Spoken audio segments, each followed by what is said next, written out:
যারা ফজরের নামাজ ঠিকমতো পড়ে তাদের জন্য 10টা পুরস্কার। 1 নম্বর, যারা ফজরের নামাজ পড়ে আল্লাহ তাআলা তাদের নামটা মুনাফিকের লিস্টি থেকে কেটে দেয়, সুবহানাল্লাহ। 2 নম্বর, যে ব্যক্তি ফজরের নামাজ পড়ে তার দিনটা শুরু করে সারা দিনের জিম্মা আল্লাহ তাআলা নিয়ে নেন, সুবহানাল্লাহ। 3 নম্বর, যারা ফজরের নামাজ পড়ে তাদের পক্ষে ফেরেশতারা সাক্ষ্য দেয়। 4 নম্বর, যে ব্যক্তি এশারের নামাজ পড়ে ঘুমায় আবার ফজরের নামাজ পড়ে, হাদিস শরীফের মধ্যে এসেছে আল্লাহর পয়গম্বর সাল্লাল্লাহু আলাইহি ওয়াসাল্লাম বলেন, যে ব্যক্তি এশারের নামাজ পড়ে ঘুমায় আবার উঠে ফজরের নামাজ পড়ে, আল্লাহ তাআলা ওই ব্যক্তির আমলনামায় সারা রাত দাঁড়ায়া দাঁড়ায়া নফল নামাজ পড়ার সওয়াব দান করে দেন।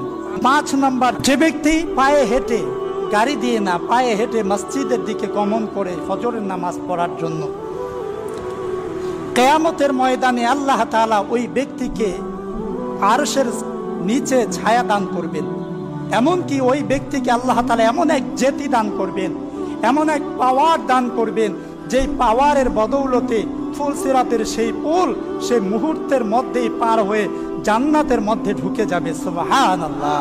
6 নম্বর, যে ব্যক্তি ফজরের নামাজ পড়ে আল্লাহ তাআলা তাকে জান্নাতের সবচেয়ে বেশি নিয়ামত দান করবেন, সুবহানাল্লাহ।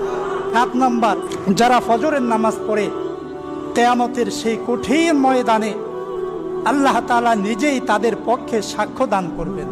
8 নম্বর, যারা ফজরের নামাজ পড়ে আল্লাহ তাআলা তাদের জীবনের সব কাজ কর্মে রিজিকের মধ্যে বরকত দান করে দেন, সুবহানাল্লাহ। 9 নম্বর, দুনিয়াতে যা কিছু আছে, তাম দুনিয়ার যত ধন সম্পদ আছে যদি এক পাল্লায় রাখা হয় আর ফজরের নামাজ যদি অপর পাল্লায় রাখা হয়, ফজরের নামাজের ওজন সবচাইতে বেশি হবে, সুবহানাল্লাহ।